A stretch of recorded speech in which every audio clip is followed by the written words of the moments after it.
Anh nói thì kiểu tao tập má đấy còn nó cũng có buồn rồi chứ không nghe thế mà nó tập tao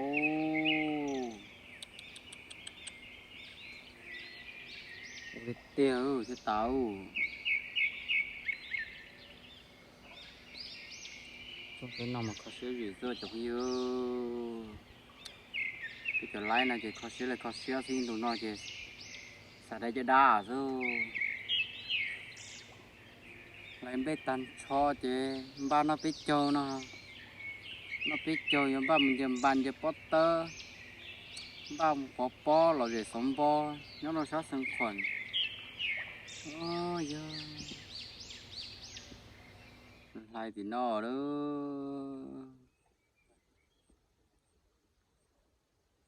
có sữa gì thì nó thế luôn ở thế nó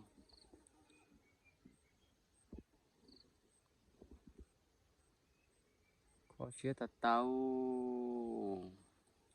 chỉ năng nó chúng mình giờ có sữa một nó liền có sữa mà có thể tiêu đi nè chỉ là có đà đi nè lú trong lên chơi thì nó chỉ lú hồ thì nó trong phù hỏa nè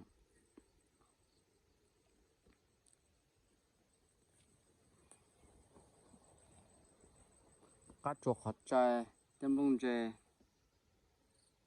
ô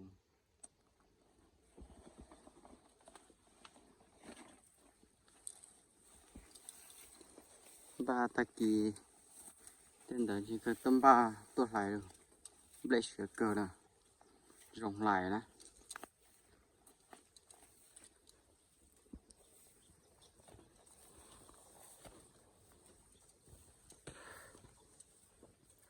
sao nó chỉ rộng sao nó chỉ rộng thì chỉ rộng đây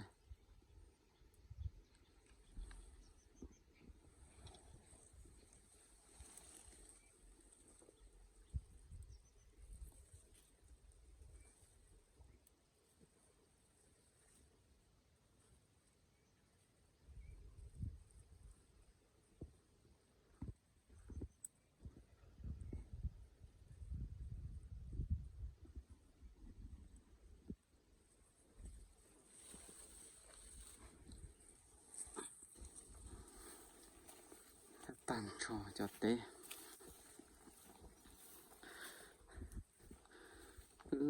cho nó bị sửa rồi hả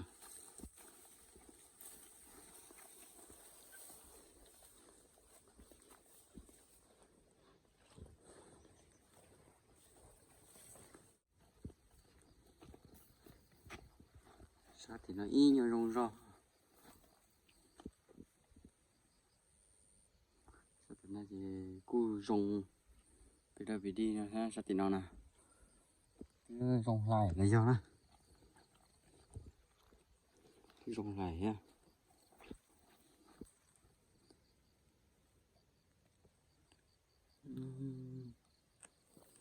do không là gì tôi hỏi chứ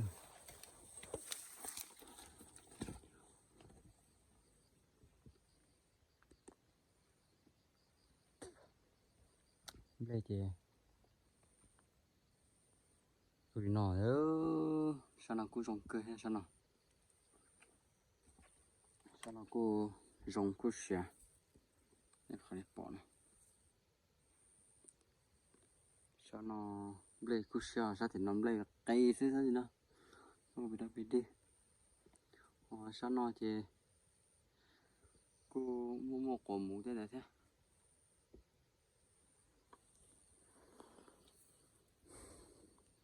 chả do nó có đa số nó sao do nó chỉ tôi lại đó cứ sẽ cái thế đó bây giờ tôi bây giờ đâu đây chỉ sao nó thấy rong sao thì nó chỉ rong sao thì nó chỉ rong đâu đi sao nó chỉ cú xía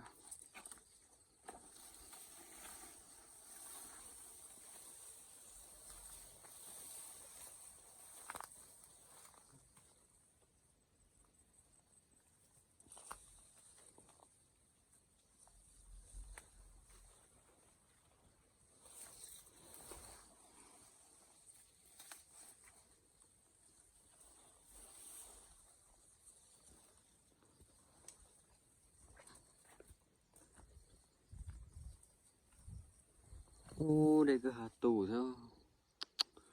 Bộ nào cũng cười rồi. Nói chung là ta là sớm đây tao. Tức nó cho nó tôi lọ sao.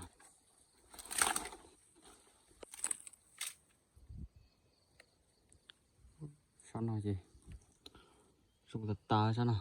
Lấy chế rồi rồi nọ sao nào? Sao nói thì cúi xuống. Giờ nó tao là chế ba tua lại sao ta? Thì nó chế dùng lại ha, như dùng lại.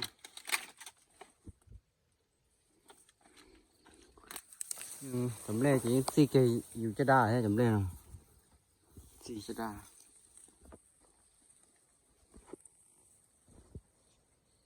Cái trời chớ lẹ khỏi đi bỏ chia khỏi nó lo thế nào. Cho nó chỗ lúc cái hai nó bể thế nào. Bây giờ cho on na sao cho nó tiểu trở lại on là bê lại cho nó chỉ với do chỉ chỗ nó xin chỉ được để kịp đầu chưa